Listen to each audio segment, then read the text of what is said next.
ಎಷ್ಟೋ ಧೈರ್ಯ ನಿನಗೆ ವಿಷ್ಣುವರ್ಧನ್ ಅವ್ರ ಬಗ್ಗೆ ಮಾತಾಡಕ್ಕೆ. ಅವ್ರ ರೇಂಜ್ ಕೊಡ್ತಾನೋ, ಅವ್ರ ಆಕ್ಟಿಂಗ್ ಕೆಪಾಸಿಟಿ ಕೊಡ್ತಾನೋ. ನೀನೊಬ್ಬ ಡೈರೆಕ್ಟರ್, ಜಡ್ಜ್ಮೆಂಟ್ ಗೊತ್ತಿಲ್ವಣ ನಿನಗೆ?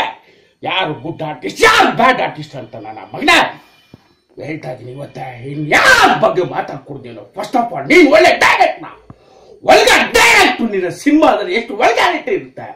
ಮತ್ತು ಹೊರಗಾರಿಟಿ ಬಿಟ್ಟು ನೀಟ್ ಸಿನಿಮಾ ಮಾಡೋದು ಕಲಿಯೋ. ಇದೇ ಲಾಸ್ಟ್ ಏನಂದೆ ನೀನು? ರಜನಿಕಾಂತ್ ವರ್ಸಟೈಲ್ ಆರ್ಟಿಸ್ಟ್ ಅಲ್ಲ ಅಂದ, ನೀನು ವರ್ಸಟೈಲ್ ಡೈರೆಕ್ಟರ್ ಅಣ್ಣ. ಒಂದು ಜಡ್ಜ್ಮೆಂಟ್ ಗೊತ್ತೇ ಇಲ್ದಿರೋ ನೀನು ಒಂದು ಡೈರೆಕ್ಟರ್ ಅಣ್ಣ. ಇನ್ಮೇಲೆ ವಿಷ್ಣುವರ್ಧನ್ ಅವ್ರ ಬಗ್ಗೆ ಮಾತಾಡಿದ್ರೆ ಗೊತ್ತಲ್ವಾ, ನಿನ್ನ ಸಿನಿಮಾ ಕರ್ನಾಟಕದಲ್ಲಿ ಅಥವಾ ಕರ್ನಾಟಕ ಭಾಗದಲ್ಲಿ ಕೂಡ ರಿಲೀಸ್ ಆಗಲ್ಲ. ಇದು ಹೇಳ್ತಾ ಇದ್ದೀನಿ.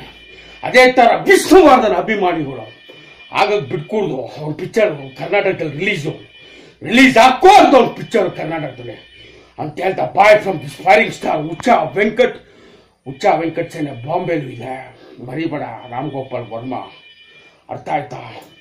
ಫಸ್ಟು ನೀನು ನೀಟಾಗೋ. ಫಸ್ಟ್ ಆಫ್ ಆಲ್ ನೀನು ಪರ್ಫೆಕ್ಟ್ ಆಗೋ. ಇನ್ನೊಬ್ರು ಕಮೆಂಟ್ ಕೊಡೋ ಮುಂಚೆ, ಅರ್ಥ ಆಯ್ತಾ?